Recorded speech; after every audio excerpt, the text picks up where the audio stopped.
since we're all quiet, we may as well start. Good afternoon, I'm Roxanne Robinson from the Cornwall Library, and I want to thank everybody for coming out to hear about black bears on a day that is not suitable for polar bears. You don't want to see. You don't want I mean, in person. So we're welcoming Ginny Apple, who is a master conservationist. Do you actually work for Deep or No, volunteer. Okay, he's a volunteer for Deep, and she has been for years. And this is a hugely bear interested audience. Cornwall has a deep connection to bears. And I found Ginny because Larry Master, who is a sometime Cornwall resident and is a long time, he's a master conservation photographer who's worked for the Connecticut Conservationist for years. And he went to a talk by Ginny and he came and he said, "This is the best talk on black bears I have ever heard." So I did know for Ginny Apple. Oh, I expect to see Nanook of the North coming in here, right? Or like the abominable snowman or something. Boy, you guys are a hardy lot. Great, thanks for coming. I know the bears are of great interest in this part of Connecticut and actually all of Connecticut now. Just a little, I have one little kind of lecture.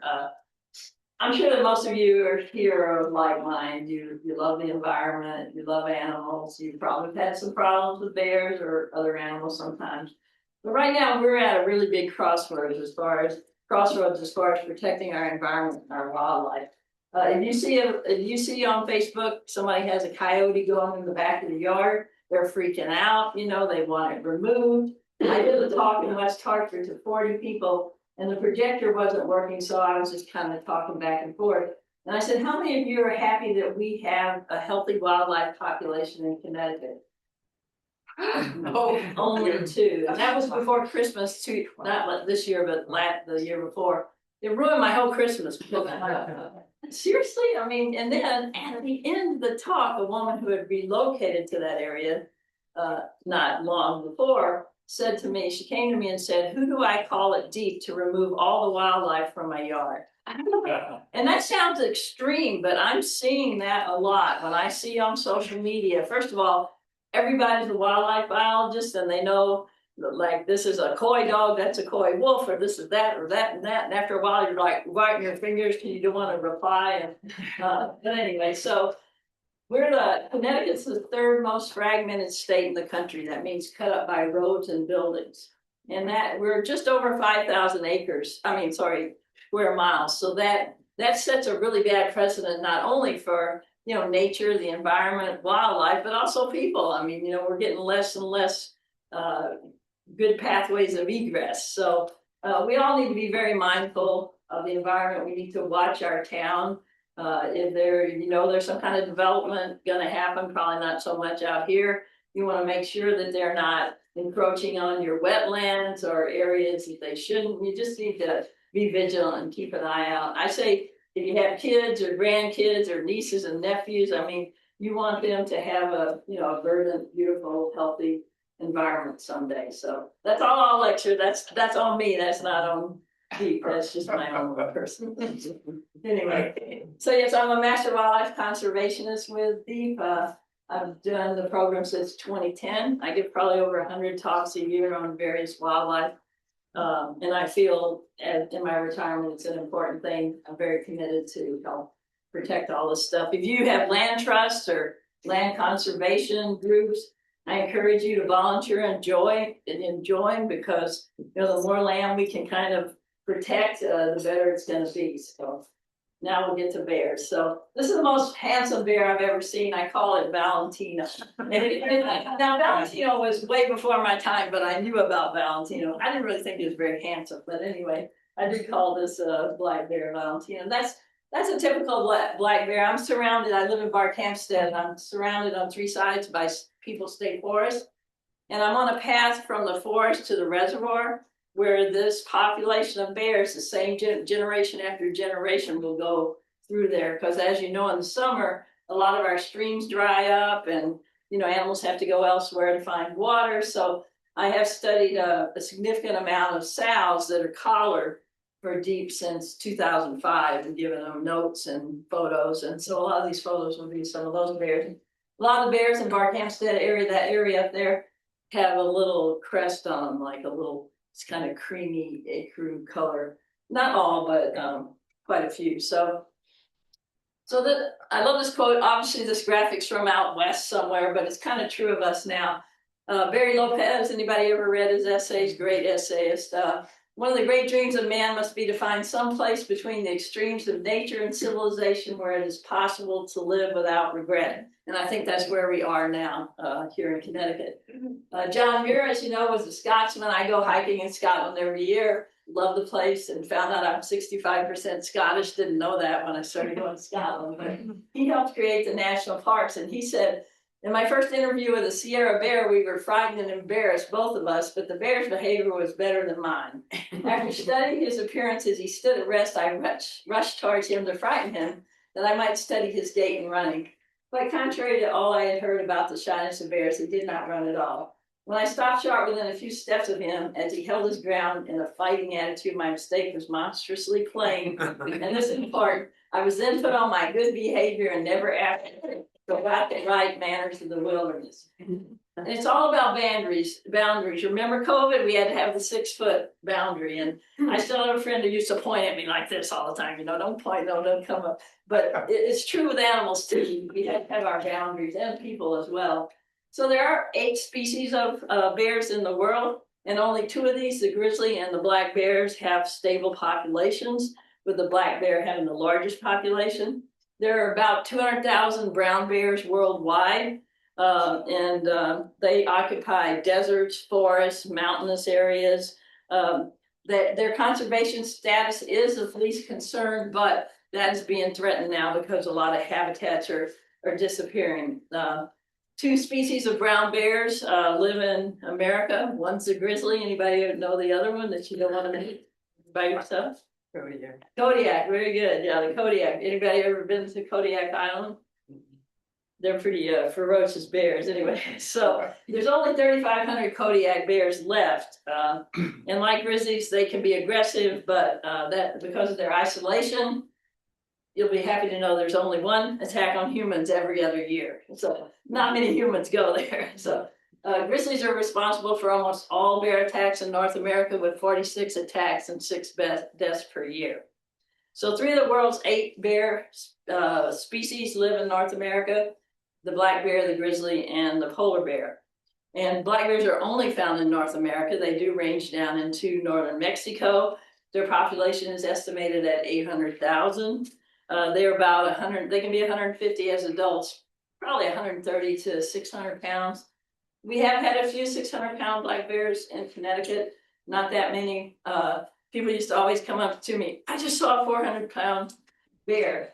And everybody said 400-pound bear. I'm like, why did they pick that number? I don't know. But anyway, they're probably more accurate because now people are saying, oh, I saw a 500, 600, 700-pound bear. You know? But a lot of our bears that are habituated to birdseed and unsecured garbage, they're big. You know, the wild bears are less big. You know, they're eating and foraging and stuff. There are about 55,000 grizzly bears in North America, and 30,000 of those are found in Alaska. So we have a very small population, only about 1,500 remain in the lower 48. They can be 500 and 900 pounds, and when standing up, 7 to 10 feet tall. Kodiak bears, 600 to 1,400 pounds, and they can be 8 feet tall standing up. Polar bears, there's only about somewhere between 25 and 30,000 left in the world, with the diminishing ice caps and stuff. I can't bear to see that Coke commercial, you know, where that polar bear is on one little piece of ice. And that's true. They eat mostly gray seals, and they're swimming, they get gray seals, and generally they can pull it up onto a piece of ice or something and eat it. But now a lot of times they're having to try to eat it in the water. And I just saw a photo recently. A friend of mine shoots for National Geographic, and it was in the summer, but it was in an area that should be fairly still kind of cold, and they're in mud, like this female with her 3 yearlings, you know, sleeping, you know, in mud. And so, you know, that's pretty sad. But anyway, they, again, they can be up to 1,500 pounds and can be about 8.5 feet tall when they stand up. Now, despite this enormous size, they can maintain a 6-mile-an-hour pace for over an hour.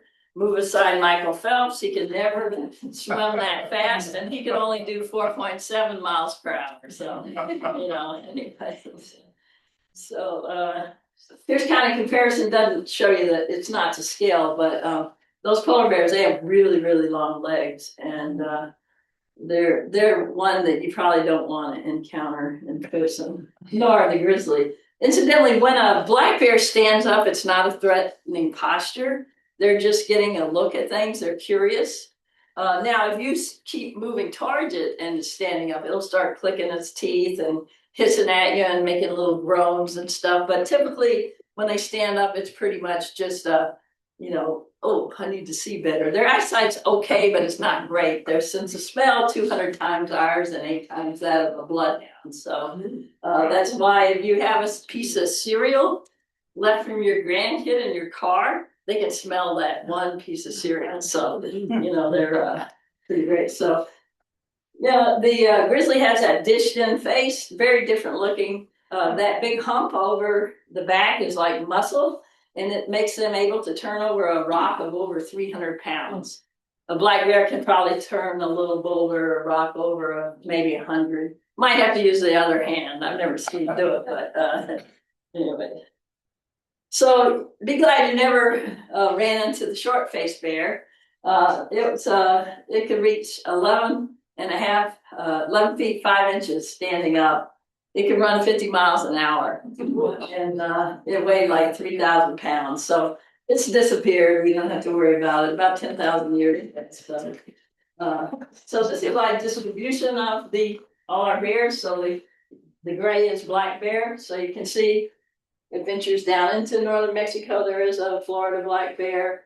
The black bears used to be all prevalent throughout, all of the U.S., but they were extirpated, which means a fancy biological word means they exist somewhere else, but no longer here.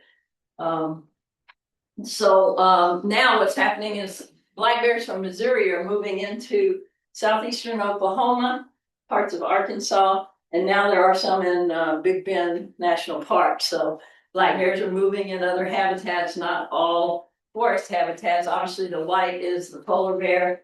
Grizzly is that kind of lightish tan. And the dark brown is where the grizzly and the black bear cross over. So a bear is a mythical creature, very much maligned because people always merge the behavior of grizzlies with black bears. And that's it. You like the flame out of its mouth? That's actually a pine bough that was just, that color. And to me, it gave me the depiction of what I was looking for. Or they're a big, cuddly, often lazy creature who laughs, sings, and plays with us. How many of you had a teddy bear? Now be honest, people. I had a stuffed camel. Don't ask me why. I think I probably got it at the Texas State Fair, but I didn't have a teddy bear. But so I always like to bring in literature and historical items in my talks because I think it makes it more interesting. So do you know how teddy bear got its name? Well, Roosevelt, who we know as a conservationist, a president, and one of the creators of our national park system, he loved hunting, but he didn't abuse hunting. And he had a particularly bad time in DC around 1902. So he called a friend of his who was the governor of Mississippi and asked him, can I come down and hunt bear with you? Sure, come on down. So they go down, it's really hot. They never even hardly saw a squirrel. And by the end of the day, he's like, I'm just going to go back to DC. And this is like ridiculous, or Washington, or whatever they call it then. Then the governor said, no, you wait, give me tomorrow and I'll guarantee you have a bear. So he got some guides that had some dogs, and they chased this old bear that was over 20 years old. Dogs bit it in the butt, and then they tied it to a tree. And they brought Roosevelt in and said, Teddy, take your shot. And he said, I'm not going to shoot a bear tied to a tree. And then Clifford Berryman, who was a very famous political cartoonist at the time, he heard about it. So he depicted the bear as a cub. And so whenever he would do a political cartoon about Roosevelt after that, he'd always have a little cub there. So now if you're ever on Jeopardy, you'll know that. So the Mishkums owned a toy store in Brooklyn, and at the time, FAO Schwartz, I guess, was not the big toy store, and theirs was a general toy store. And Mr. Mishkum saw this cartoon, and he thought, gee, he asked his wife, could you sew a felt bear and stuff it, and we'll put it in the window, and we'll call it Teddy's Bear. So they put it in the window, and by noon, 100 people wanted that bear. So then they decided, well, maybe we can't call it Teddy's Bear until we ask the president. So they sent a telegram to Roosevelt and said, can we name this bear Teddy's Bear? And he said, as long as you give me one for each of my grandchildren. So it was Teddy's Bear, and it ultimately became Teddy Bear. So now that's a good Jeopardy question in here. So throughout history, evidence of bears was discovered over 40 million years ago. So it is a long-lived animal. They figure prominently in mythology of nearly every Native American tribe. And in most Native American cultures, they signify power, strength, majesty, healing. If a Native American wanted to hunt a bear, they would have to go ask the tribal leaders, can I go shoot a bear? And then they would process the bear. They use the organs for all kinds of things. They use the claws for ceremonial dress and everything. And if it was their totem animal, oftentimes they'd make a head covering of that animal. But when they were done with the bear, they would put it on a pyre like they would a great warrior and burn it. So that's just how important. They think also because a bear could stand, and they can walk quite a distance on two legs. They don't choose to, but they can. They think that also led to them being so celebrated. And we got two constellations named after bears. Although whenever I teach astronomy to kids at night, they're like, those don't look like bears. And so then you have to tell them the mythology, and then they kind of accept it. So so the bear has been honored for over 10,000 years, and there's a lot of fossil evidence of bears all over. I saw the butt of a Eurasian bear when I was hiking in Slovenia, so I was just glad to see the rear end. That's so we have two flags in our country, Abercrombie and Fitch, and a lot of famous designers have used the California flag. They don't have grizzlies in California, but it's kind of like when I was climbing all the 4,000 footers in New England. I was going to Maine, and they told me, don't worry, we don't have any poisonous snakes. They're telling this to somebody who grew up in Texas, where we have every poisonous snake. But then I said to them, you mean if you had the timber rattler in New Hampshire and the copperhead, it couldn't cross the border? So I mean, animals do wander. We had that mountain lion that came from South Dakota all the way to get to Connecticut to be killed on the Merritt Parkway. So animals do wander, but they typically don't have grizzlies. And then Missouri adopted bears in 1913. Anybody been to Berlin? Yes. Apparently they have bears all over the town. Did you see any statues of bears? No. Oh, yeah. But so that's been their symbol since the 13th century. So when the colonists came to the US, they started cutting down trees because we were over 95% forested when they came here. And obviously cut down trees to build their houses, use fencing, but also they sent particularly white pine and other wood overseas for masts for ships. And that and the beaver trade pretty much financed the New England colonies. And they extirpated all our beavers, and then trappers went out west, and the trails that Lewis and Clark followed pretty much were the beaver trade trails. But as the colonists continued, they decided, oh, we can't have mountain lions. They're just going to eat us up. So they killed the mountain lions. So native mountain lions and native wolves were gone from Connecticut and most of New England by before 1800. And then they started shooting black bears. They even shot bald eagles. They shot any animal they felt was a threat to them or their domestic livestock. So by 1820, there were no more black bears. Guess what? By 1835, no more wild turkeys. And unless you're that postman in New Jersey, those turkeys used to chase. They're no threat, but people would kill them for food, obviously. So anyway, as all this happened, so the bears were gone. Then finally the forests were gone. So by 1850, we were just 25% forested in Connecticut. Mm-hmm. So what happened is agriculture moved out west because it was just made more sense out there. And a lot of our farmers went into mills and worked in factories. And all that fallow ground started growing back, and then forests started coming back. and then animals started coming back. So I love Henry David Thoreau. So when he was a kid, he went to Walden Pond, and it was a wild place, and he couldn't wait. When he decided to live alone somewhere, he said, I'm going to go to Walden Pond. And when he went there, it was much different than what he remembered. So he said, I cannot but feel as if I lived in a tamed and, as it were, emasculated country. Is it not a maimed and imperfect nature that I am conversant with? And I love this. Thank God they cannot cut down the clouds. So anyway. All right, so today, so Connecticut, that number, I don't know, I keep meaning to change that number. I don't even know why it's there, but we're about 60% forested, but we are moving down. We're losing forest for a number of reasons, and not just because we have the emerald ash borer. You know, we're cutting a lot of timber, and we're doing a lot of development, so a lot of our forests are going down. But right now, that's pretty good habitat for of these animals. Today, New England is the most heavily forested region in the country. And you're going to say, no, the Pacific Northwest has more trees, but they do it per capita. I'm not good at math, but you know, they do it by size and everything. So there are a lot of trees here. My granny came to visit from Texas a long time ago. I took her back to the airport and she said, Ginny Sue, I don't care if I ever see a tree again. Anyway, so this is kind of dated, but you can see the Connecticut forest through the years. So 1650, way up there, and then by 2010 or 2000, we're back to just a little over 60%. So as that happens, you know, the health, you know, trees are good for our environment and breathing too. So it's not just for the animals. Right now in Connecticut, 70% of our forested land is privately owned, and that's pretty scary.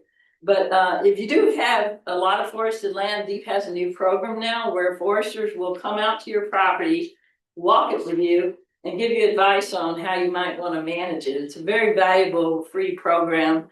If you want to check into it, just Google DEEP forest or forestry, and then you'll find a link for it, instead of using a URL that's like this long. So state and local is not quite 30%, and just a little sliver is federal. We don't have much federal stuff here.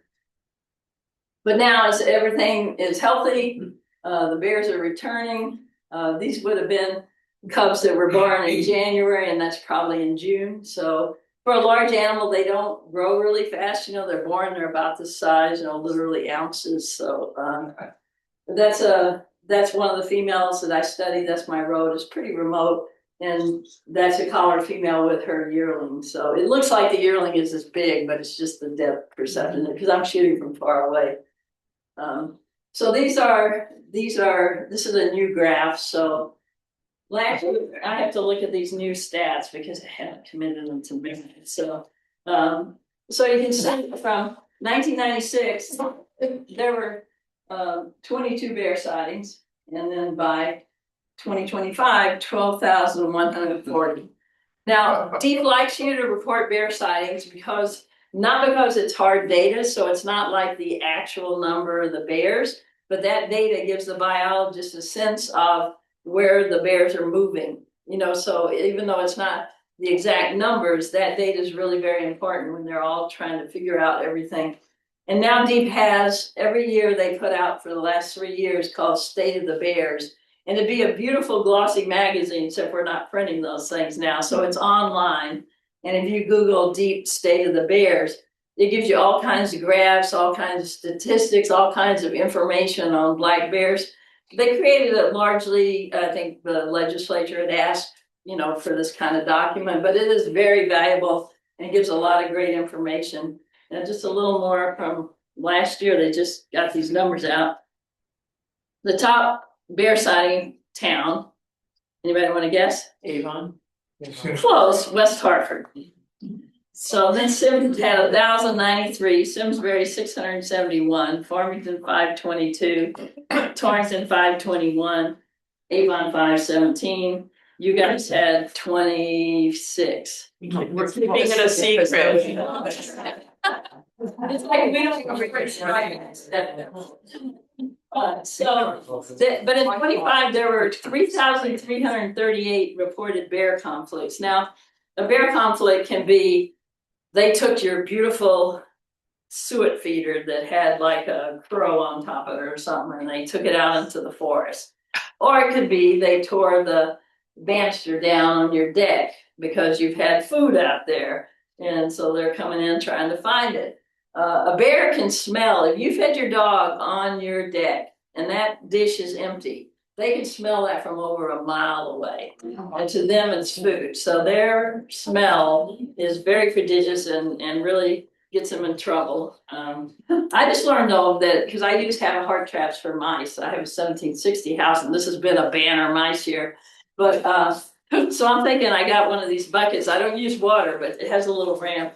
Then they fall in the empty bucket, and then you can take 6 of them out into the woods at the nasty neighbor's house, but no, I go like 3 miles away. And but anyway, I said, they say to put the bait in the bottom of the bucket. I'm like, how are they going to smell that?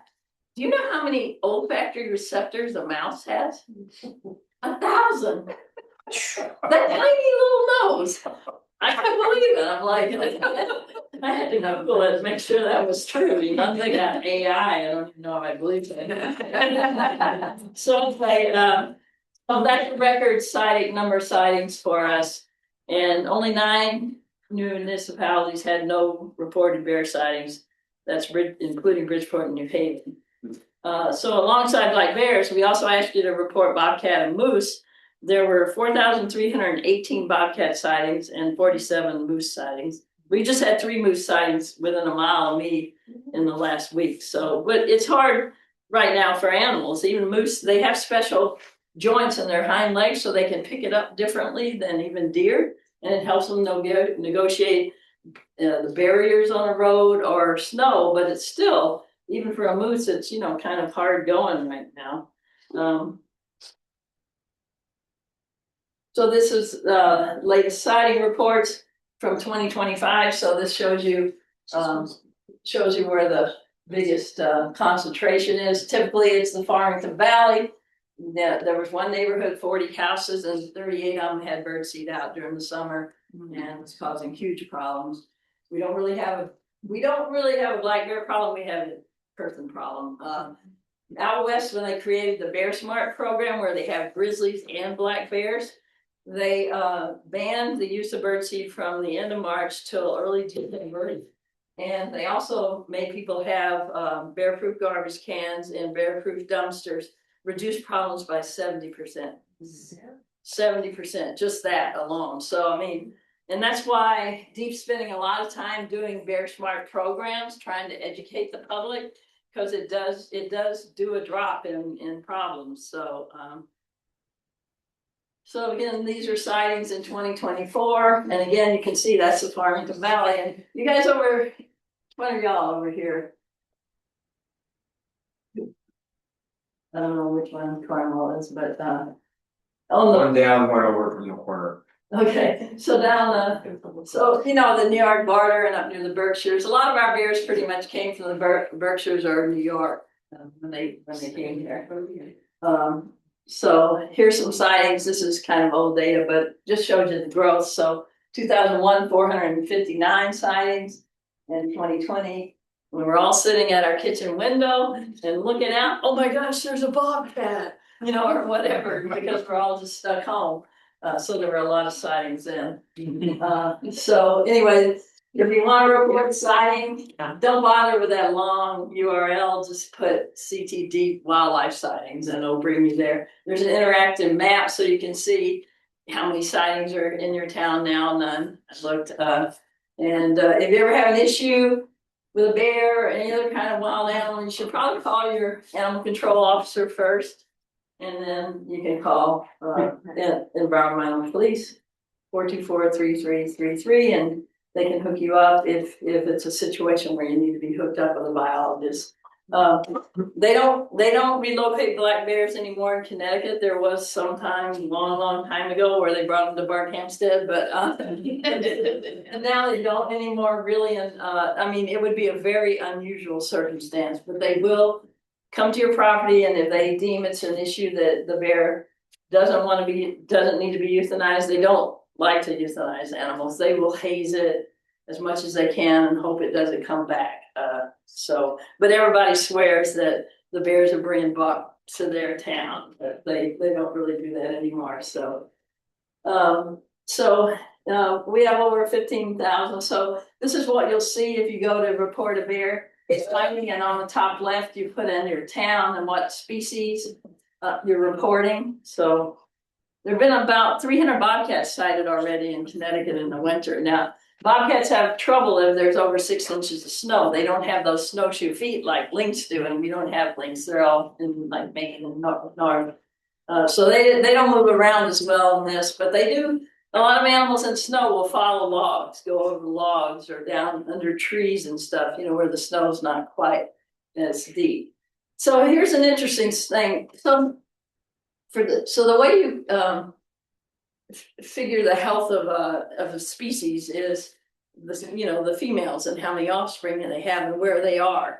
For the longest time, we didn't have any breeding sows in the eastern part of the state. Not because they couldn't swim the Connecticut River, they swim very well, but because a female bear stays within a very tight territory, 10 to 12 miles. And they allow their female offspring to stay there, but they make their yearling males, they make them go. So those little yearlings are running around, getting in all kinds of trouble, trying to find their own territory, and typically they're going across the river. But now we have a number of breeding sows over in eastern Connecticut. There's great habitat in a lot of eastern Connecticut, a lot of forests, a lot of good habitat. So as the sows move over there, the population won't hold it's been holding somewhere between 11 and 1,200. But we get 60 to 80 bears a year killed by cars. And that's just the ones we know about. There's probably more that are hit, like cubs and stuff that we don't know about. And all of our animals wind up significant roadkill. We drive too fast at night, really. So again, the health of a population of any species is determined by how many breeding females they have. So the red is the reports of sows with offspring, and then the black is towns with sow reports. So you can see through the years it's just growing up. And but again, like I have one female that's had 2 litters, and both of her litters were triplets, and she always loses one. So by the next year, when her yearlings are out there, there's only 2. You don't know what happened. They could have got hit by something, chased by something. There's always that little trailer. If you have 3 kids, there's one that doesn't come off the slide or something. And so this is part of what's in that state of the bears. So they have a lot of great graphics. So I always laugh because all the stats, she has 2.5 cubs per year. But that's math. I'm not a math person. But they have a very high survival rate for wild animals, 82%. Bald eagles only 50%. Most other animals is 50% or less. It's a hard world out there. And again, 65. This is an older slide, but 65 to 80 are in the roadkill. If you do see a roadkill bear or a bobcat or a fisher, they like you to report it. They'll collect the bodies, and they do necropsies of the stomach and try to determine what they're eating, what's going on. For some reason, people like to take roadkill bobcats. I don't know what they do with them, because it's not very easy to tan and, make hides of things. But we used to say pull it into the brush, but now Deep doesn't want people really touching animals. It's probably better not to, but report it quickly, and they'll get out there really quickly. Try to collect it. Sorry. So again, that's that same sow reports. You can see the collars aren't quite that big now.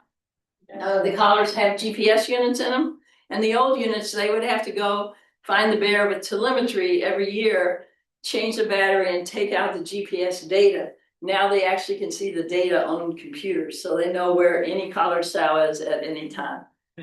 So they can know if she's hanging out in your yard all day, or not that they're doing it for that reason. It's a study, but this is a territory of one female. So some guy complained at one of my talks, we need to have the roads in there. So I told the biologist, so one of them did this for me, and she said, doesn't come out very good. But so again, here's Hartford, and that's wrong. We have one. So again, they have a very contained territory. So here's conflicts in home entries. So we are way beyond other states for a number of reasons, not just because we don't have hunting. So you can see how it's grown. 2020, we had a lot of conflicts because a lot of people were probably sitting out in their yard eating, eating their hot dog plate out there. And then we had a dip in 2023. We're not exactly sure why, but it was quite a dip. So here's bear conflicts. You can see how they just have kept growing and growing. And again, the Farms Valley is where most of the conflicts are. So it's grown. That's 2020 again. So home entries are the blue. So you can see that has continued to grow. Wow. And we will talk about reasons for that as we go along. This is in my town. I call this the pie eating bear. This woman had cooked an apple pie and then she had to go to the store, and there's no store near my town. So she left her window open with the screen. So if you cook anything that smells good, close your windows if you're not home. So this bear was a yearling and it smelled it, went into the kitchen, ate all the apple peels in the sink, ate the whole pie. The little dog was there yapping at the bear. The bear did nothing to the dog. The neighbors heard the bear, so they took these photos. And so the bear got out. So now this next video it's people find it humorous, but in its humor, it's kind of scary because this is what's happening. This woman owned a restaurant and she cooked lasagna and she brought lasagna to her mother's house. The slider door was unlocked. Never leave it unlocked if you're not home. So the fresh lasagna was in a plastic bag, so it wasn't frozen. So the woman goes in the house. Now the mother had birdseed in the yard, so there's a bear that hangs around. The mother went in the house, the daughter put it in the freezer, and here's what happened. I'm gonna see if you may have to play this for me. I don't know if I can do it from here. There we go.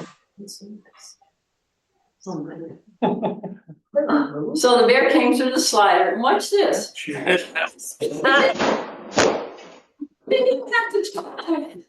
They didn't have to open that freezer.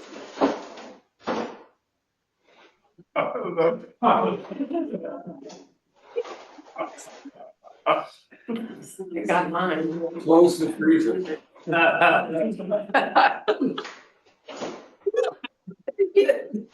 And no one was home. Now the problem with this is like if this sow, she's a collared sow, she had cubs, she's teaching the cubs all these bad habits. She's teaching the cubs how to get bird seed out of a bird feeder, how to enter houses. So then it just becomes generational. So this be a problem. So if a bear enters a living space, not your porch, not your garage, but your living space, the policy is to euthanize it. So it has to be in there if they catch the bear. Now the question is, do you get the right bear? If it's tagged or collared, you can, but people think the urban myth is that one tag, the bear was in trouble once, 2 tags twice, 3 times you're out. It's not the California rule. They tag bears with 2 tags because they're very rugged individuals, and unlike cattle that have hooves, they can pull stuff out, so I've seen bears that were tagged one day and the next day only had 1 tag, or it was twisted around. So they either try to pull them out, they get in fights, they get hung up on limbs. So they put 2 on there hoping that those will stay. And the reason they'll tag any bear that was handled, and then that just helps them keep an idea. Like this bear was just shot in Massachusetts in hunting season, one of the bears I saw grow up. But it gives them a sense of how far they're ranging. So that's important too. So this is interesting. This is the established range of bears. So that very dark brown is pre-2000. We first started seeing bears appear here in 2000. And so then the next red color, so you can see they're all pretty much coming down either from New York State or the Berkshires. And then moving on. Now we're getting quite a few down in Southbury, Ridgefield. I hope they don't go to the Gold Coast. We don't want them down there. But they are moving and migrating. Most of their migration has been sort of southwesterly instead of over the river. And again, they can swim really well. I like to think they go over there and they see a really big bird and think they're gonna go back to the forest, you know what I mean, at the airport, but again, a lot of the young males do go across. So conflicts and home entries, I don't know why they included Maryland, but orange is Maryland, so green is New Jersey. They had similar issues like us. They finally instilled a hunting, and it's been with mixed results. All animals have management plans, and those management plans include a lot of things. And hunting on some animals is part of the management plan. So, but you can see New York is the blue, New Jersey green, Massachusetts is yellow, and Connecticut is red. So we're just out of sight. A lot of that probably too has to do with a lot of the fragmentation of our state. You know what I mean? We are cut up. There's a lot of people and houses and stuff like that. But as you can see there, Connecticut's home entries far exceed those of neighboring states. Mass and New York, they have, so Mass had about 4,500 bears, and those are mostly in the Berkshires, and New York 7,000, and they have only one home entry per 100 bears. Over the last 6 years, we've had 3.1 home entries per 100 bears. So it has been an issue. Those white triangles are where there are a lot of home entries. So it is an issue. And again, all this information you can get on the DEEP website and State of the Bears. If you look, so now this is an older chart. If you can look at bird feeders and trash, is well like over 60% of our problems. And those are all human, can be prevented by humans. This is the latest one. This is the newest one. And it's even gone up. You see that? I mean, an amazing amount is unsecured garbage and birdseed. There's 10 towns now that have ordinances against feeding birds from March until December. And what that relies on is you would have to report your neighbor anonymously, and they'll be warned by whoever your law enforcement is. And then there's an escalating fine. And that's going to be the only way we're going to reduce the problems. I mean, obviously, as I said, hunting is part of a management plan, and someday that will be part of the plan in Connecticut. It's up to the legislatures and the voters. But if we reduced, as I said, out west, they reduced grizzly and black bear problems by 70% by eliminating those two things. So as people, imagine if your neighbor continually feeds bears throughout the summer, and you have your grandkids over and you're feeding them peanut butter sandwiches for lunch. The inherent danger is that bear smelling 200 times what we smell that sandwich. And they might go over there. They don't want the kid. They've taken iPhones that people had left peanut butter on the tables. I mean, you know what I'm saying? It's like, so that's the problem. You know, we're setting them up for failure. So here you can see other states. So Maine has 38,000 black bears. They also have like between 65 and 70,000 moose. So if you want to see moose, you want to go to Maine, right? But anyway, so we're way up there in vehicle kills, although Pennsylvania has 400, but they have 20,000 bears. So, I mean, they have 1 million and something deer. I mean, that place has got a lot of wildlife.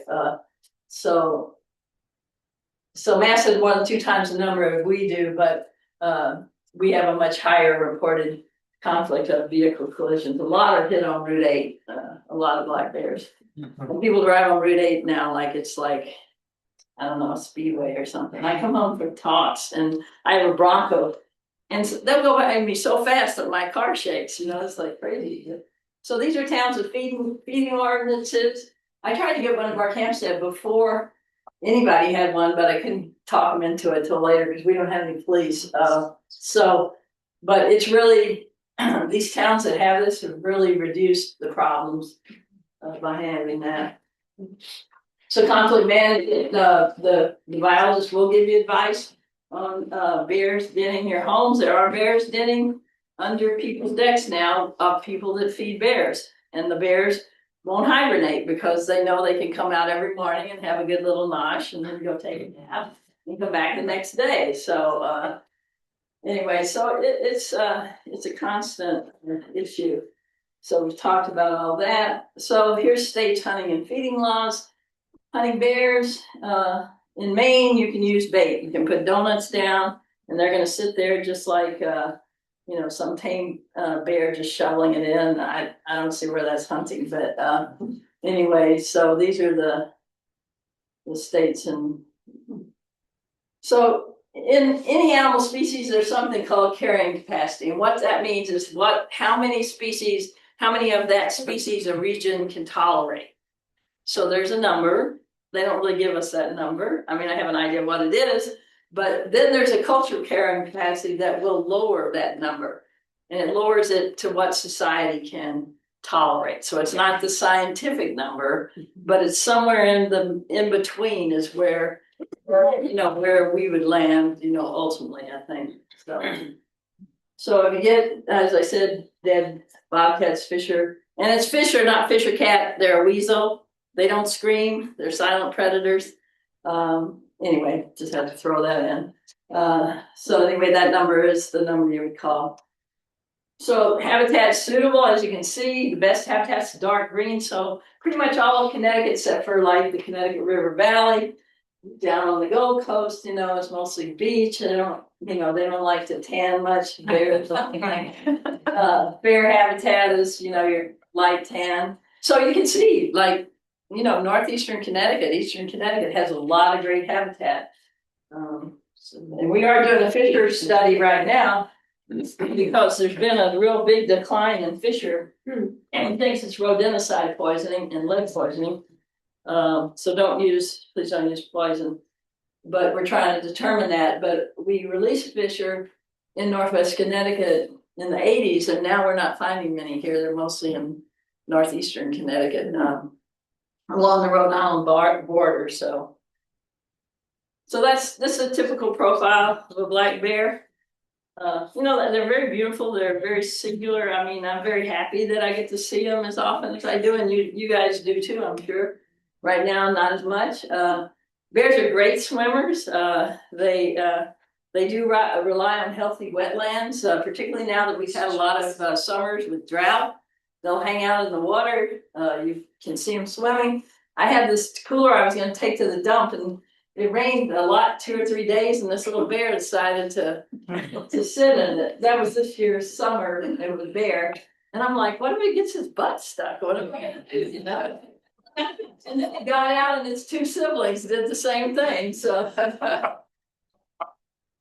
So anyway, they do have to learn to swim, kind of like you know, teaching your kid to bike or swim.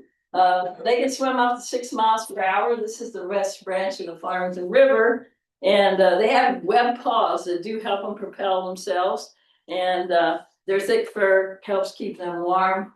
In cold climates, you can feel that bear. We use roadkill animals for educational purposes.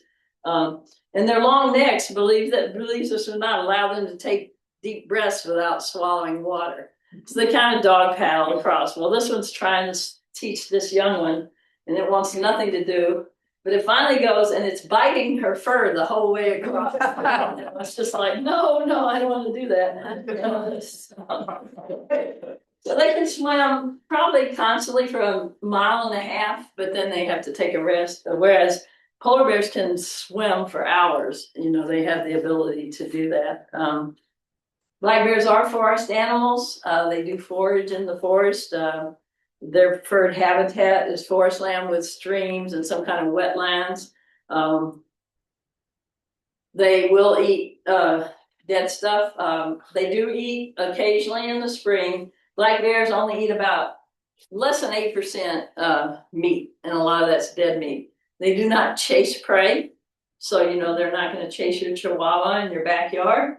But if you left it right there and it's walking along, or if it gets in your chicken coop and because it smelled that chicken scratch, and then it gets in there and there's no food there and it looks down, oh, that looks good. And they get a chicken, but they don't chase animals. They do not. So if a boar, a lot of times most of the bears that do eat fawns, and they're not eating our whole fawn population, I guarantee it's very rare. But if they go along and the mom's left the fawn there and the bear sees it, it might eat it in the early spring. So they do, on occasion, will take animals, but certainly not enough to lower the numbers hunters can get. They also claw, if you're hiking a lot, they'll claw old dead trees and logs to get insects. They eat a lot of insects. They have to have about 5,000 calories a day normally. And in the late summer, until they hibernate, 20 to 30,000 calories. That's equivalent to 35 Big Macs a day. So imagine that. I did the math on that.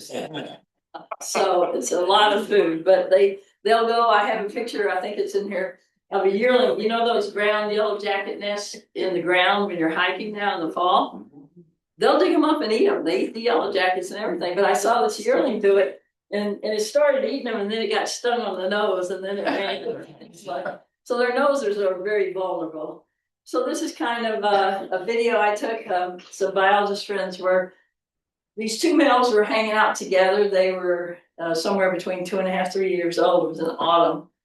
And they wanted to just get them, if they could get one, and tag it just because they were not a lot of males in this particular area. So they caught this one's buddy with donuts, and they were there processing the bear after they tranquilized it. And this one was so frustrated because one, it didn't get the donuts, and two, its friend was like not answering. So here's what happened.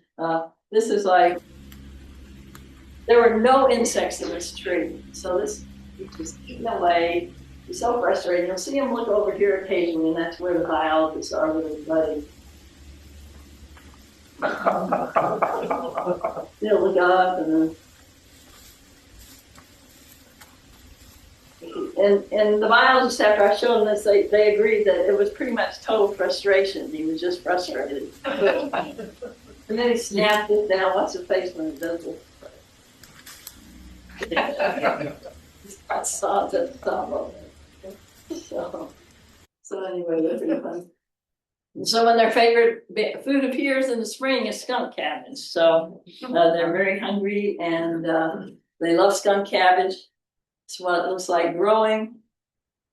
There's their claws on a leaf, and that's what the fruit looks like. I'm told that we can eat that, but we will get nauseous. But we could be on Survivor, which you know is fake Survivor. You know they know who's going to win it before the season ever starts.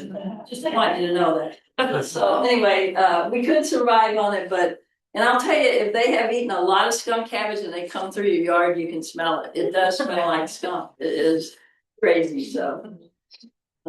And they also love blueberries up on Bear Mountain. The Appalachian Trail crosses up there, and in the guides it even says there's acres and acres of blueberries up here, but they don't tell them that you might have Winnie the Pooh sitting right there eating a lot of berries, you know. So they love raspberries, all kinds of berries. So this is in the back of my yard. Our first state forester, Austin Hawes, lived in my house in the late 1800s, and he planted. See, I'm getting that senior moment. Mulberry trees. So this is a female collared sow, and you can see she's teaching her young how to get the mulberry seeds, how to rip them off of there. And mulberry trees are great if you can grow them. This one's probably over 100 years, and they have fruit. Their fruit is good for things to eat for a whole month, you know, and it's different shades of, like the early part, we probably wouldn't want to eat it. It'd be pretty sour, but it is very good. This is just a quick bear sleeping. You can see the back of the best part. I'm sorry. They do shed their pads in the den every year and get new pads. So they love dandelions too. One day I looked outside my back of my yard, there were dandelions all over it, and I saw this sow feeding dandelions to her young. And when I came home from work, there were no dandelions. They like dandelion. And they also have a sweet tooth and love honey like someone else we know. So here's somebody's beehives. Does that look very secure? Here's state of the art. So now Deep will also come out and help you learn how to put up proper beehives. Now they have solar panels, so once you put out your, and I do have diagrams over here, once you have your initial investment, you know, then it's pretty secure, but this is what happened to that other farm. So I mean, they go in, they'll eat, you know, the bees, they eat the honey, they eat the hive, they eat everything. So This bear wasn't in trouble because DEEP tells people if you're gonna have domestic livestock or beehives, you need to protect it, because it does work. But they did tranquilize the bear, and whenever they tranquilize a bear, they measure everything. They measure the ears, the tail, the teeth, everything. Take all kinds of blood and stuff, and then they would haze this bear and send it on its way. And typically that does work. You know, hazing can be anything from, you know, I always said if you put me in a padded room and played Ravi Shankar, you know, I'd probably go crazy. But you know that they can make a lot of noise, shoot them with a paint gun in their butt or whatever. It doesn't hurt them. We used to shoot each other with BBs in the rear end, but I got my Red Ryder taken away for doing that. So that's a gun, in case you don't know a BB. So anyway, I do have diagrams. So this is the spacing for black bear. There's spacing for all kinds of animals you might want to keep out. It's almost impossible to keep weasels out. Weasels might get in your chicken coop, decapitate every chicken and not even eat it. You know what I'm saying? So it's not just black bears. They do take chickens, but so do a lot of other animals. This is baited aluminum foil. Probably has peanut butter or bacon in it. And this is really cool. I want you to see. So this sow comes in here. She's obviously been here before. And then her 2 yearlings. And watch what happens. Oh, oops. Can you make it play from right now?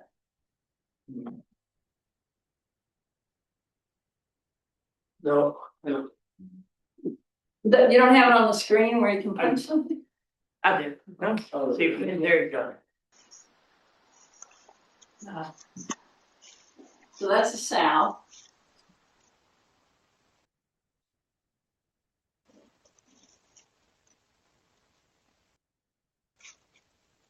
Now watch, she just looks and she's like, nah. She's probably been zapped before. Here comes a little one. Oh, that smells really good.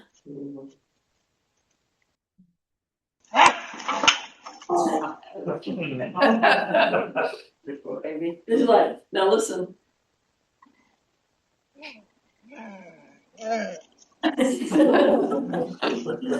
So see, it is a deterrent. They get zapped on the nose, and they remember that, and now they're going to be gone. So.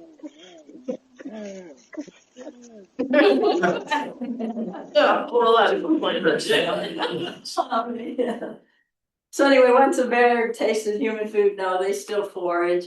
We're having this happen a lot. I think I never had kids, but I think Walmart sells fake Cheetos in these big bucket things. And the hole in them are this big. So if you're recycling, cut all of your plastic jars so an animal, even a squirrel, can't get their head in. This bear, this happened in Granby. The mother disowned it, wouldn't have anything to do with it because it looked weird. And she was this year's cub. It was a drought. We were afraid she was going to get water in there and drown or not eat. She went from Granby to Simsbury. They kept trying to catch her, and thanks to social media, they were able to try to get her each time. And finally, some dogs treat her in Simsbury. They were able to get her down, and they took it off and returned her, and then the mother took her back in. But this has happened 2 or 3 times every single summer. So all of those plastic things. I mean, I guess that 1,000 olfactory mouse could get its head in here, but you know, anything that's, you know, this size or more, you really should try to cut up. So they love wild food. They forage. That's crabapple. Here's that yearling who dug into the. I didn't have video. I wish I had because it jumped like crazy, eating the yellow jackets. You can see the yellow jackets in its scat, and we like to see this kind of scat because that's yellow jackets.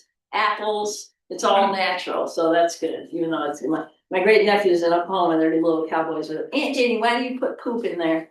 And that's all natural. So bear scat can look different depending on what they eat, which is true of a lot of animals too. But they do like human garbage and they do like bird seed. This is sad. This is completely bird seed. You cannot. This is scat. Their poop. You cannot even see the gelatinous material holding it together. And do bears poop in the woods? Yeah, but they also poop right next to where people are feeding them. So this was not far from a chronic bird feeder person, and that's pretty sad. So anyway, acorns. So once late August, early September comes, they're going to start eating those 20-30,000 calories a day. They enter a state called hyperphagia, where they have to like get all of these calories in, and to get big enough for hibernation. Do our bears totally hibernate? No, not as much anymore. This is more like the old winters now, but typically it's fairly warm in our winters. And so a lot of bears, particularly ones who are used to eating birdseed at a house, have started going under decks, and then Deep will have to come out, and if it's a male or a yearling, which would be about 2 years old, they try to chase it out before the winter. If it's a sow that's going to have cubs this year, they don't want to move her. She's gone in. They go in first out of all the bears. And then they'll talk to the landowner and say, "Do you really use your deck?" Or this, anyway.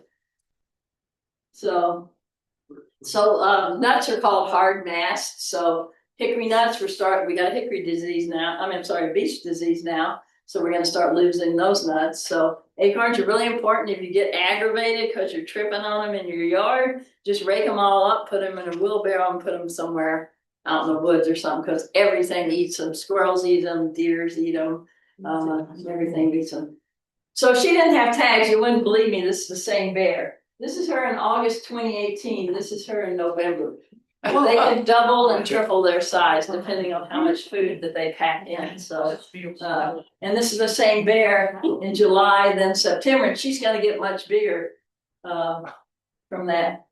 And as they get fatter and fatter, they get in a sleepwalking state, and sometimes they'll just sit down, and not even move for a while. But anyway, these are the size of our bears pretty much. They're only 6 to 12 ounces when they're born.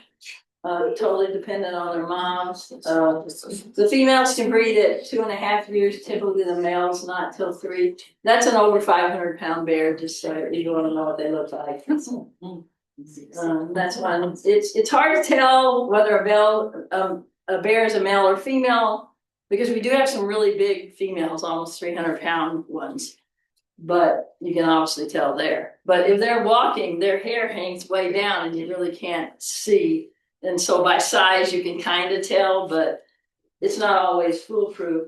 Black bears can live an average of 18 years in the wild. We had one that was 30 years old from Heartland. She's the first one we ever know that had 4 cubs. She had 4 cubs. She had not had cubs from the age of 28, and she wandered over into Massachusetts in a farmer's land, not even doing anything, and he shot her.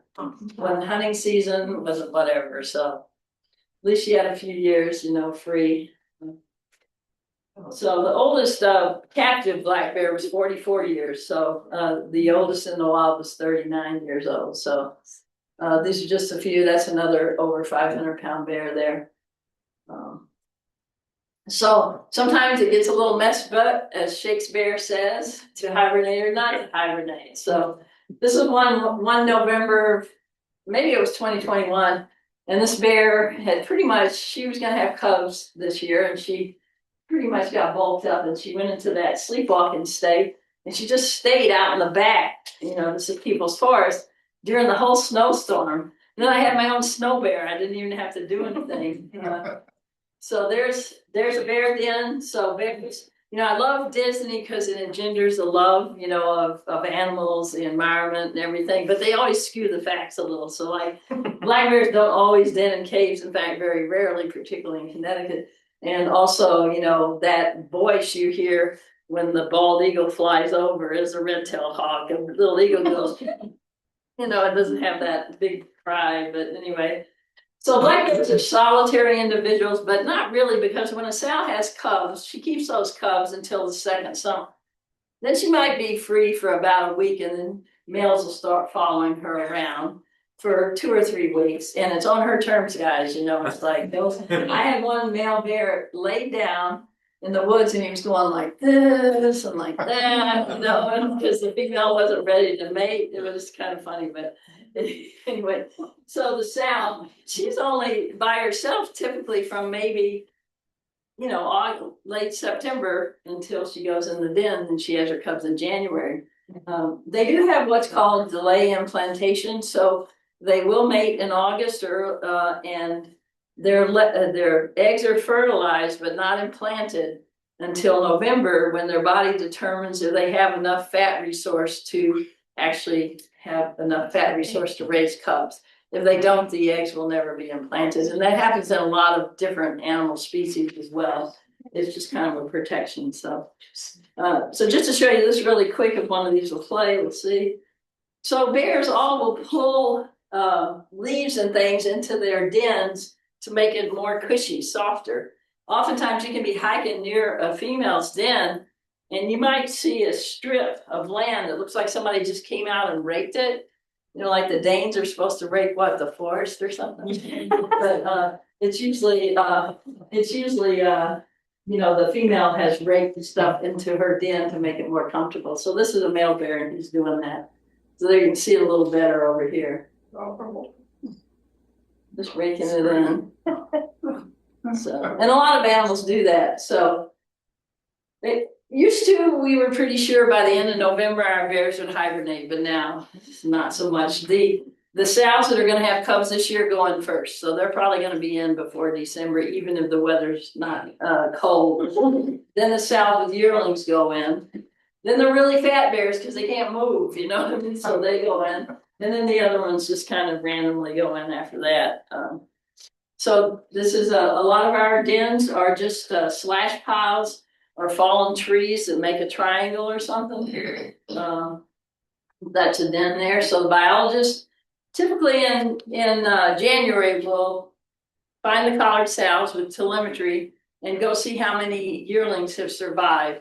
They haven't done that the last couple of years. There's just only 5 fur bear biologists in Connecticut, and they're pretty busy. So, but they will go mid to late March to the dens with new cubs and see how many cubs they're there. They will put pit tags in those little cubs, then hurt them. They're in little things. They're like microchips.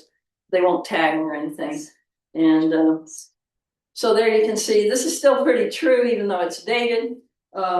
We are getting a few more bears in rock dens. So that would be like those slabs of rocks you see, you know, and they go in there, not really caves. Here's some typical dens. So this is our most unusual. This is in a marsh in People State Forest. That is a sow with 2 cubs on top of Phragmites in a beaver marsh. Totally gets rained and snowed on. So you can see one here and one like right up there in that slash pile and down in a hollow tree. Usually the biologists have to climb down to tranquilize the mother, and then they'll bring the cubs out. But in New Hampshire, they built a little they cut a little hobbit door in the side of a hollow tree and then tranquilized the female, brought them all out, and then put the door back when they were done. I thought that was pretty clever. So again, that's a slash pile. So maybe in your backyard, you might have a lot of, you know, you might have a bear back there and so here you can see this is not the greatest spot. So the biologist right there has what we call a jab stick, and it has a syringe on the end of it, and they will tranquilize the mother. Then they have to wait like 15 minutes or so until she's down. Sometimes they usually get the right amount of serum, you know, but occasionally they're off because the bear may not have lost as much weight. They typically look at what her average weights have been over the last few years. And there's that one you saw.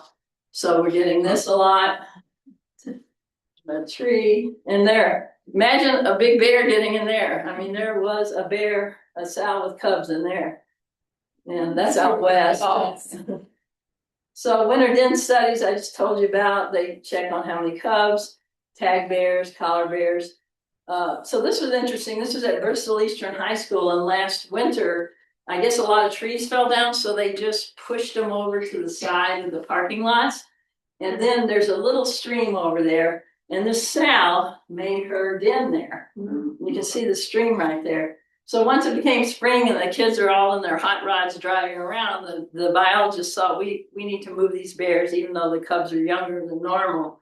So they went and they got her, they had to pull her up on that, and then they moved her over. So there they are, you can see, they haven't even used their feet, but the minute they get out of the den with the mother, they climb trees. Everybody says don't get between a sow and her cubs. That's true with grizzlies, but with black bears, the first thing they teach them is to go up a tree. So if you are there and the cubs are here and she's over there, she'll do a little hiss huff and they're up a tree, lickety split. And then she'll just hang around until the perceived danger's gone. Say if there's a big male boar, if there's a big boar around, she might go up in the tree and get underneath them and they all fall asleep and wait until the danger's gone. This is how they weigh the little cubs. They put them in that little bag and weigh them. So this is interesting. We just celebrated, I organized and ran the 100th anniversary of People's State Forest. And Darcy's an award-winning documentarian who has lived in a second home for 10 years in Barkhamsted. So she did this video for us. This is Melissa Rushik, who's the first female fur bearer to ever be hired full-time in Connecticut. It took them a while, but she's now full-time and exceptional. She can find any animal in the forest without any kind of equipment. I mean, she's pretty amazing. But this, you'll tell her, let me see if I can get it to run. This bear was born in 2018. She is the offspring of one of our historic collared females in People's State Forest. We're going to get her GPS locations on her collar from a full year's worth of data. We'll look at her overall body condition, den type, and then we'll put her back with her cubs.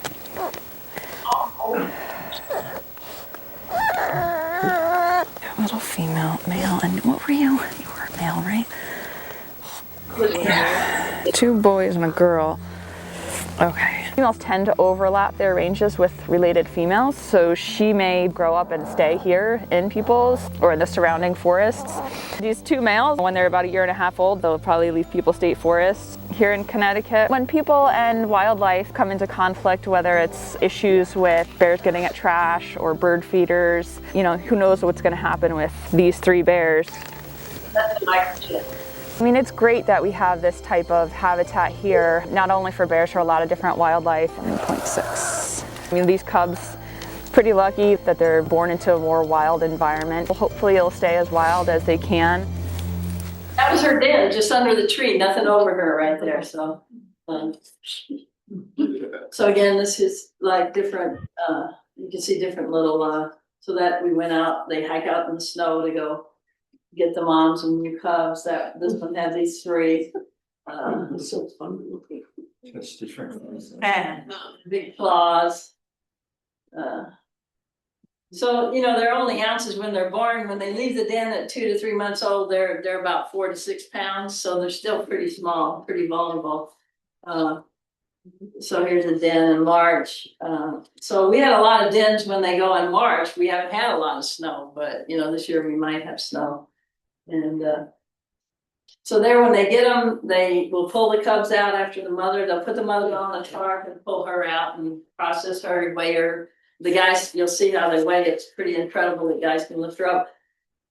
This bear was on an incline, so they have the jab stick, but they also, when a bear is in a situation where if it kind of dodders out, you know, it's not completely tranquilized, then they'll shoot it with a tranquilizer gun, which is really quick. The preferred method is to tranquilize it and wait, you know, until you know that it's down. So they're waiting. They've tranquilized her. She's actually, you can see her collar down there in that little opening. And that looks like it's a big needle, but that's a needle. It's not.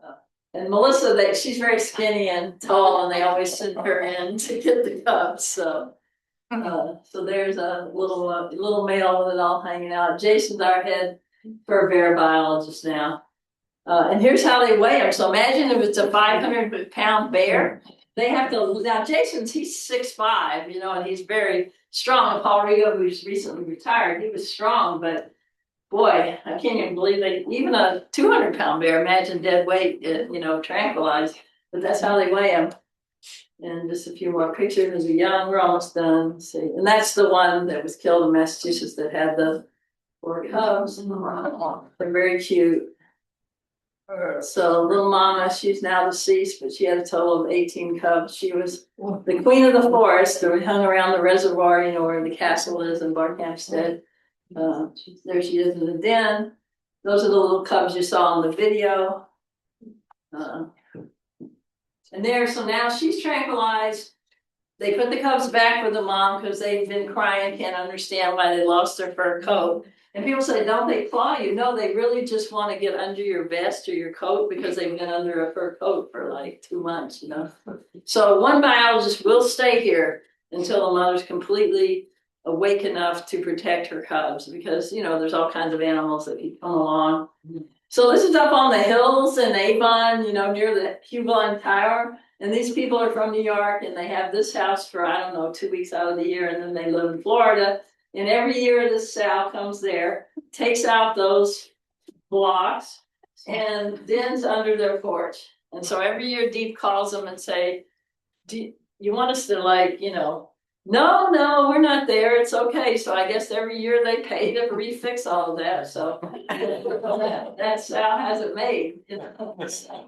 So as you can see, they're always near a tree. She's being very vigilant. Even black bears, if you've ever noticed animals. So animals, it's like that song in Oliver, Food, Glorious Food. Their life is all about food. That's their number one priority, except for when the females have offspring. So then that's an equal priority.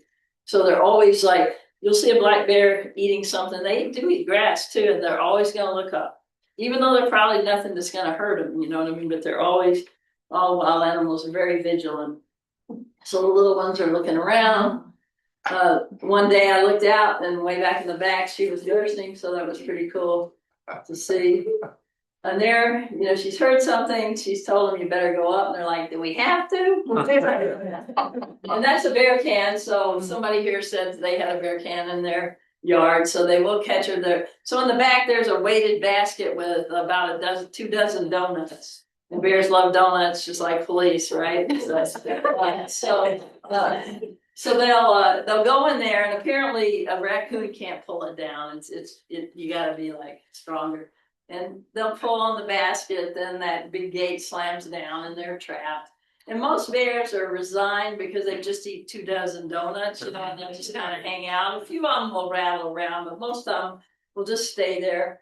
And the biologists get out to any of our traps almost immediately, but if it's like, you know, a temperate climate and it's 3 in the morning, they might get there at 7 because the bear's fine. It just ate, you know, it didn't get hurt. And so this is just a few more. So there's one. They do poop in there, but it's pretty nasty. And the biologists climb in there and like, it's like. So this is one that was in West Hartford, and Jason had to go up and tranquilize it. And they used one of those fireman's things that they catch. And I just think he's a handsome bear. So. Yeah. Okay, so if you want to tell if it's a male, here's one little way. They have this little wisp of hair that's not attached to their privates. It's just between their legs. But because when they're adults, their hair hangs way down, so you really can't ever see that unless they're young. So that's just one way to tell. So tag colors, they help the biologists track the bears. We've had them travel to Vermont.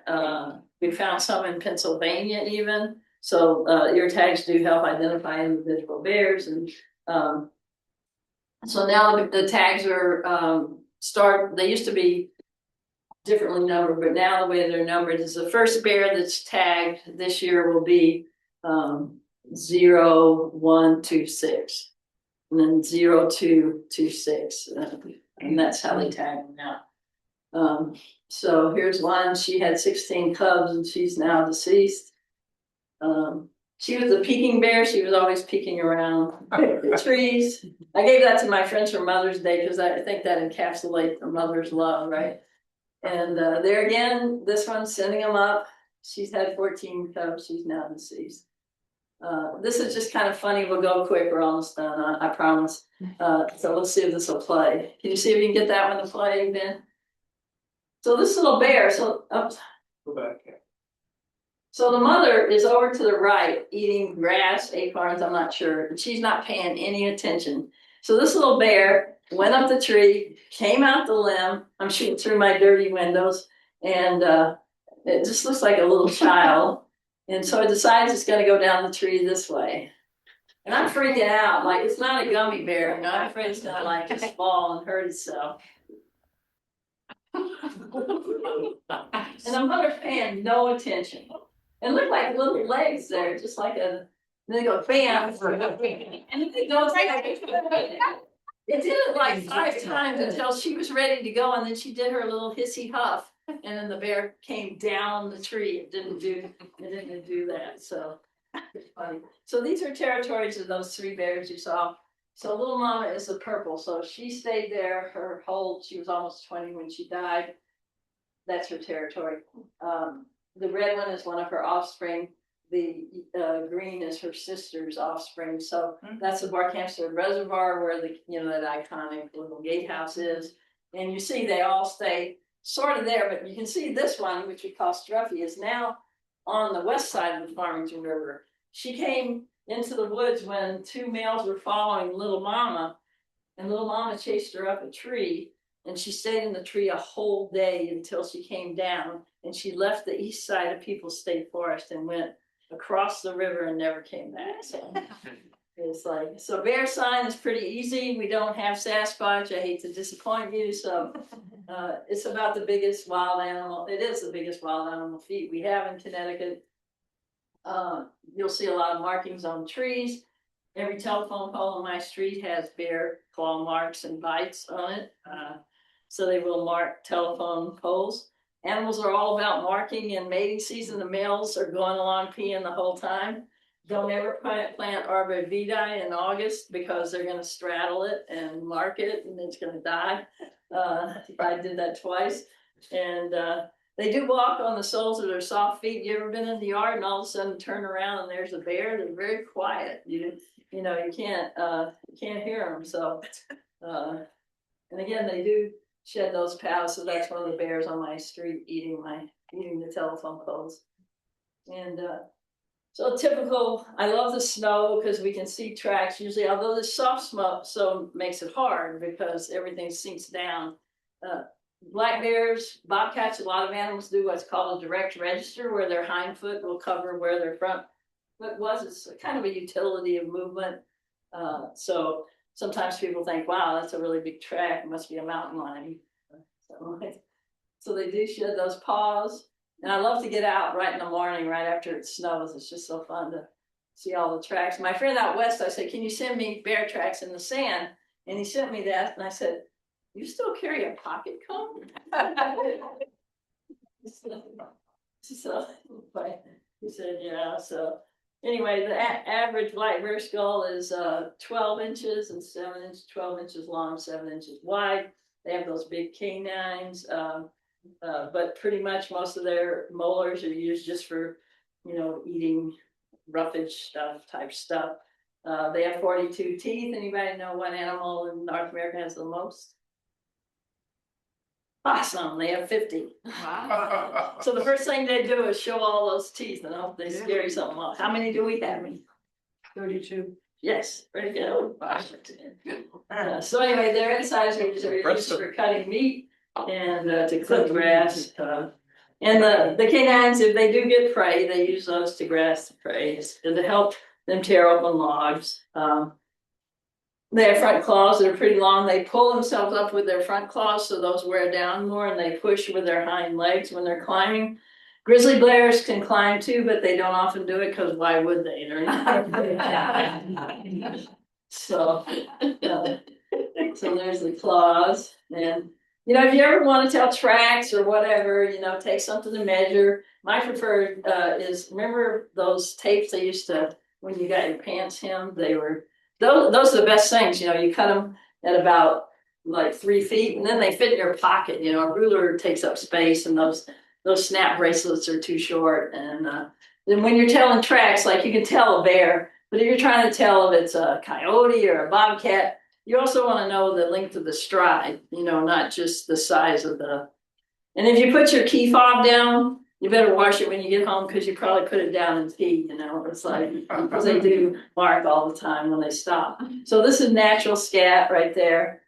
So they will, if they get uncomfortable, they'll click their teeth, they'll hiss at you, huff and puff. They have a thing called a bluster, it's a false charge. So if they're really nervous, they'll slap their feet and jump about a yard. And they always stop, but everybody's like, oh, that bear charged me.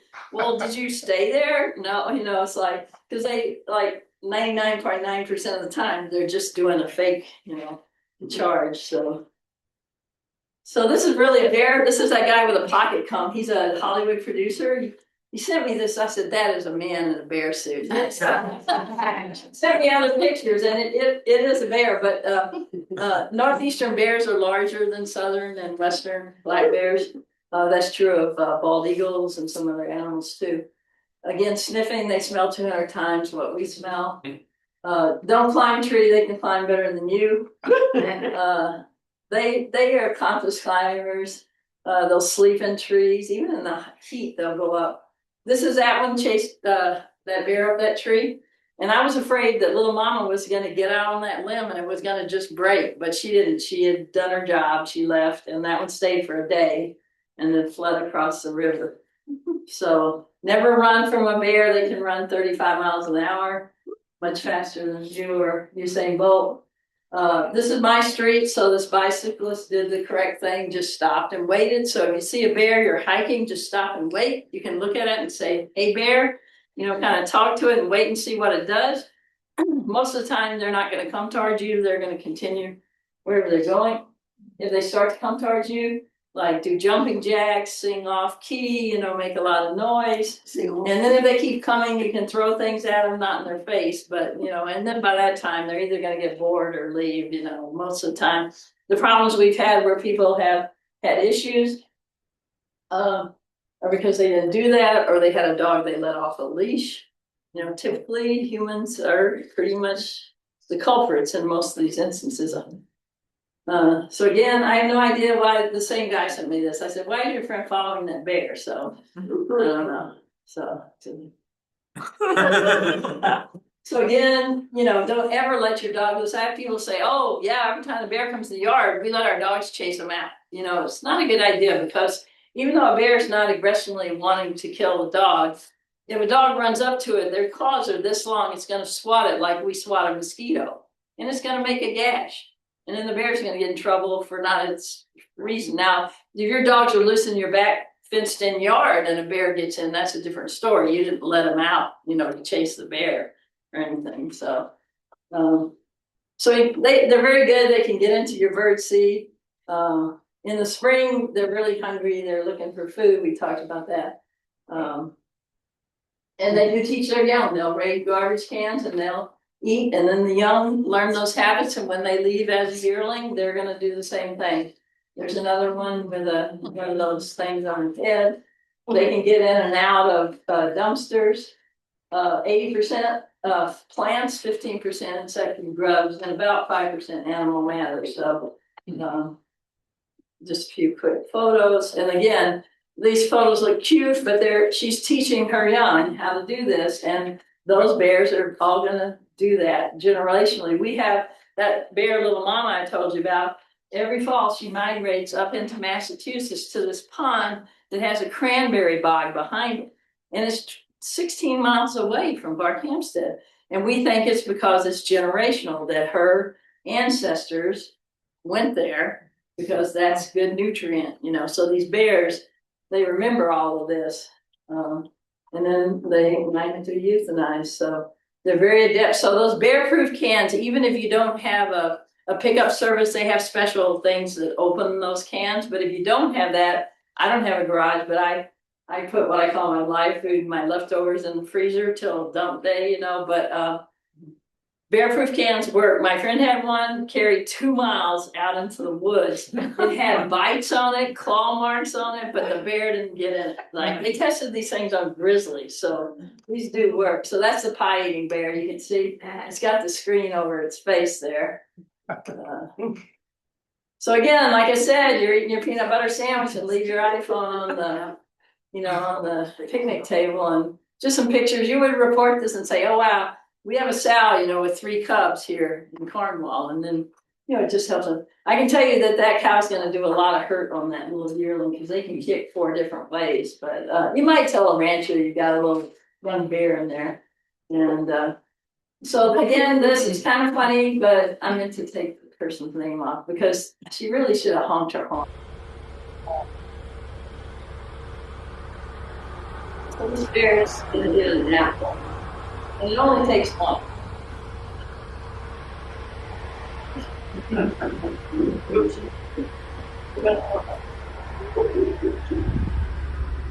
It goes and eats it, so.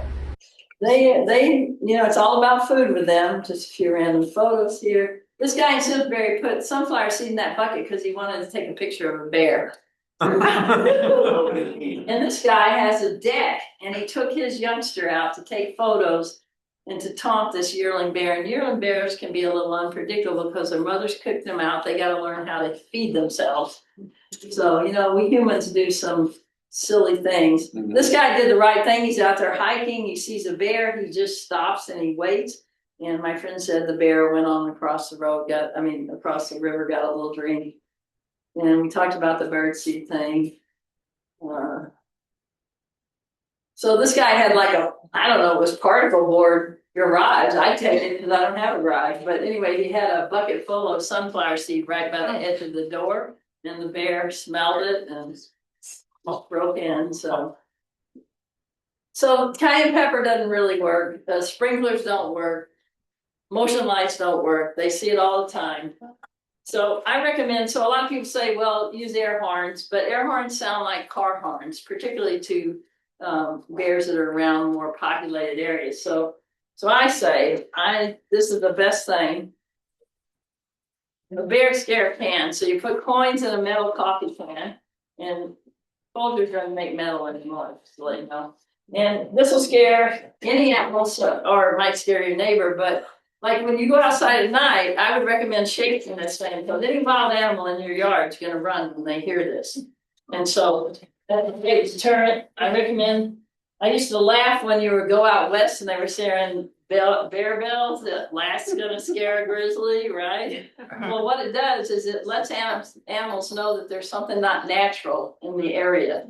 So if you have this on your dog or on your backpack, the animals, so that grizzly that might have been in the trail, he's not afraid of you, but he just might go over here just because. And I found those don't last long because they're Velcro and it gets all here. And this Amish people make this one, and I don't get any kickbacks, but you just clip it on your dog's collar or on your backpack and it rings. And it's a nice ring rather than this little ring. And I would recommend if you go outside and let your dogs out, I would recommend have a bell on them if you live in areas with a lot of animals. So that's at Mount Washington Hotel. Obviously, it smelled some food. This was in Avon a year ago. There was a parade, and this bear, I don't know if he got a snow cone or what, but these people weren't paying any attention. And here comes this bear. So this one I track of. I don't think this is a joke. I think this is real. So when you go to the national parks and you stay at their lodges, they ask you to fill out a form and they say, we hope that you enjoyed your visit. This one says, our visit was wonderful, but we never saw any bears. This is a very expensive trip. So to not see any bears, can't you make the bears show up or something like that? And you don't hear bears. When you see all those Turons, I believe that this was really real. So here's what they said. Our visit was wonderful, but we never saw any bears. Please train your bears to be where guests can see them. This was an expensive trip to not get to see bears. So when you're camping, be sure and put your Colgate out of your tent because it has sugar in it and it smells like food. Also, the clothes you cooked in, that smells like food. So this was the old way. You used to have to hang, you'd throw that rope over and try to get it to stay, and you'd hang your food. But now that you can buy these bear cans and bring them and stuff. So out west now, the guides now use bear spray. I have a sample over there, more than guns because it's more effective. It shoots 30 feet and can stop a grizzly for half an hour or more. When I drive cross country to Texas, I always carry bear spray, not for animals, but for the random bad guy. But anyway, even good marksmen can't be guaranteed they're gonna hit a grizzly in the right spot to stop it, and if you just wound it, look out. So people ask me, should I go hiking with bear spray? Our biologists are kind of, some say yes, some say no. I say no only because I think pepper spray would work fine and making a lot of noise, and you're not gonna encounter a bear that often, but in the woods. But the danger of bear spray, I found some, Sunnybrook Park is a park in Torrington, and I found a bear spray in a scabbard hanging on a tree. So somebody lost it, somebody put it on the tree. What if a little kid saw that and got it, and for jollies just sprayed it? It won't do permanent damage, but it's gonna blind the kid and make them nauseous for quite a while. So to me, that's a danger that, you know, it's pretty effective. So that's that document. So the new one will be coming out pretty soon. I just had given them some information for that. These are just some, to me, they're magnificent creatures. I put a ball in my yard one time and the bears picked it up. My friend accused me of Photoshop. I said, trust me, I'm not that good at Photoshop. And then that winter, once the bears came out, the ball was in the yard, then it disappeared, and then I had a soccer ball. And I have no kids in my neighborhood, right? I was like, and then about another week later, the soccer ball disappeared, and then I got a basketball. So animals do play with stuff. You can put feathers and toys out for fox and bobcat kids, and they play with that stuff. So I finally got my bear dancing photo, but it's actually two yearlings scuffling with each other. And that's probably a 600-pound bear right there. So when bears stick their tongues out, long time ago, I thought he was like just suffocating. So I asked my biologist friend, no, they're putting out pheromones. So they're putting pheromones out when they do that. And there's that one. This is a difference and little mom is a big female in the front. So you can see quite a difference in size. And the males will follow her around for a week or more until she decides she wants to mate. So again, you know, keep your eyes open. You'll never know when you'll see a bear. I have some candidates I have to get out, but I'll be happy to answer any questions. So.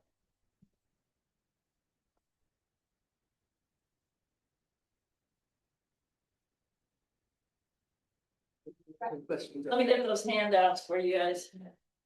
You can ask